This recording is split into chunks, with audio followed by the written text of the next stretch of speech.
ভাতের প্লেটে চুল কিসের আলামত জানলে আপনি অবাক হয়ে যাবেন।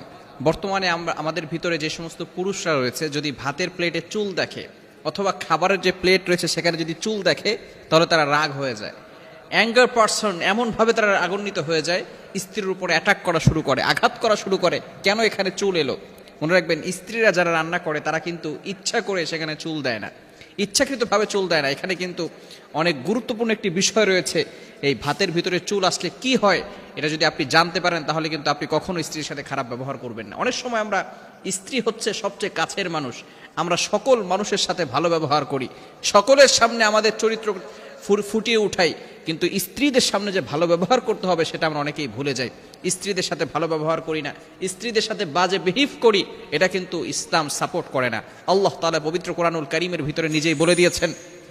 আপনি পবিত্র কোরআনুল কারীম খুলেন, 4 নম্বর পারার 20 নম্বর পৃষ্ঠার 3 নম্বর লাইন, সূরা নিসায়ের 19-19 নম্বর আয়াতে আল্লাহ তাআলা বলেন, ওয়াশিরুহুন্না বিল মারুফ, you treat your wives well. তোমরা তোমাদের স্ত্রীদের সাথে ভালো ব্যবহার করো, স্ত্রীদের সাথে খারাপ ব্যবহার করা যাবে না।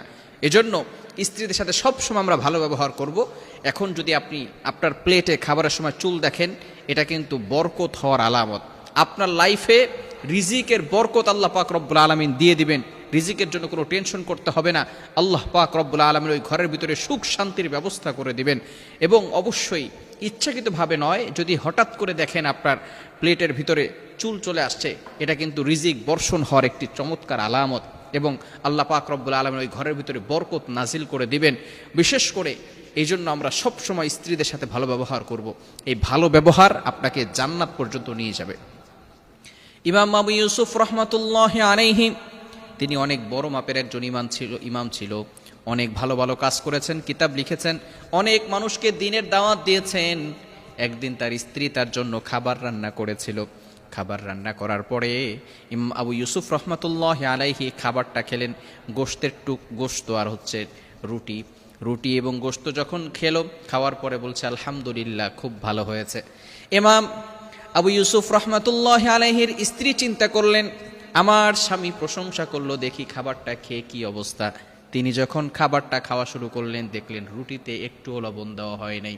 মনে করছেন ঝোলটাই মনে হয় খুব স্বাদ হয়েছে। এবার যখন ঝোল নিজে খেলেন, দেখলেন সেখানেও কোনো লবণও দেওয়া হয় নাই, কোনো মরিচও দেওয়া হয় নাই, একেবারে স্বাদ হয় নাই। ইমাম আবু ইউসুফ রাহমাতুল্লাহি আলাইহির স্ত্রী খুশি হয়ে গেলেন যে আমার রান্না ভালো হয় নাই, তারপরেও আমার স্বামী বলেছে আলহামদুলিল্লাহ ভালো হয়েছে। ইমাম আবু ইউসুফ রাহমাতুল্লাহি আলাইহি যখন দুনিয়া থেকে বিদায় নিলেন, তার শাগরেদ তাকে স্বপ্ন দেখলেন। স্বপ্ন দেখার পরে তাকে জিজ্ঞেস করলেন, হুজুর, আপনার সাথে আল্লাহ তাআলা কেমন ব্যবহার করেছেন? ইমাম আবু ইউসুফ রাহমাতুল্লাহি আলাইহি বলেন, আমি তো দুনিয়াতে অনেক ভালো ভালো কাজ করেছি, আমি কিতাব লিখেছি, মানুষকে দ্বীনের দাওয়াত দিয়েছি, কিন্তু আল্লাহ পাক রব্বুল আলামিনের কাছে একটা আমল খুব বেশি ভালো লেগেছে। ওই আমলের কারণেই আল্লাহ তাআলা আমাকে জান্নাতের ব্যবস্থা করে দিয়েছেন।